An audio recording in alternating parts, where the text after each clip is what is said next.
Well, it's that time of the week again when we bring in some of the development blogs for Mount & Blade 2 Bannerlord. A quick run through of everything, and today we're going to be going through the kingdom management and how you can control, make or break a kingdom in Mount & Blade 2 Bannerlord. So let's get straight into it. First off, we have a new screenshot. This is a new part of the UI which we actually saw in the UI dev blog last week, but this goes into a lot more detail about one part in particular, the management place. Here we can see details about every single clan member and of course their factions. We can see the clan name, we can see the banners, their influence and members and their fiefs. Now I did do a video on all the clans and factions that you can get in Bannerlord and the minor clans and factions that you're going to be able to see in Bannerlord. Go and check that video out if you haven't seen it already. I do a detailed breakdown of each one, their banners and what you can really expect to see when you sort of join up with them or sort of interact with them throughout the game. Also, you can see the influence these factions will have on each other. Therefore, you're going to be able to decide who you want to have an alliance with, who you want to go against, and also it's going to be able to decide your gameplay throughout the game, because of course relations in Mount & Blade 2 Bannerlord is a very important thing. Talking about relations, you have the possibility and the option to endorse a clan throughout the game, and eventually there's possibilities we might become the leader of this clan.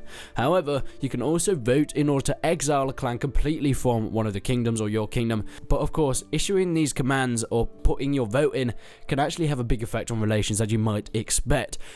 You might not go down well with some people if you tell them to piss off halfway through your game, and they might come back to bite you in the end. Now, let's talk a bit more about fiefs, how you can control them and what you can actually really get with them, because we do know that Tellers have said that you want to go so much more in depth with these fiefs in terms of your management and control than you were able to in Warband.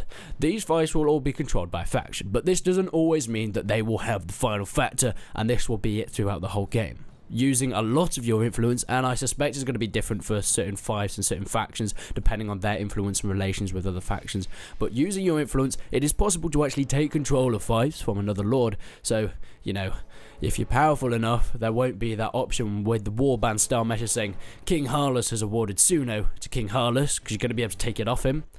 Greedy bastard.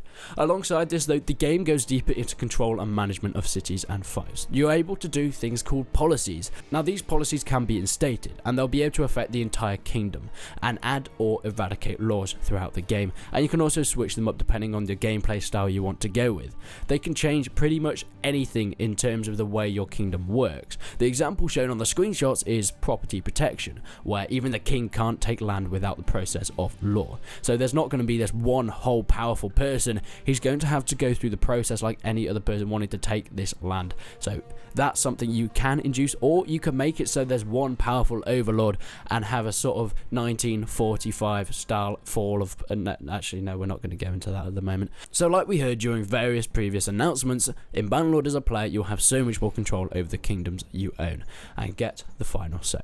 Furthermore, there's now the possibility to create multiple armies in your faction, which is a beautiful new feature. There's always a problem with Warband where you had a massive army and you'd have to sort of split it off to put in your castles, and it would always be a bit of a pain. But now in your faction you can actually create multiple armies that can be controlled by other lords, and you'll be able to tell them what to do and command them throughout the game.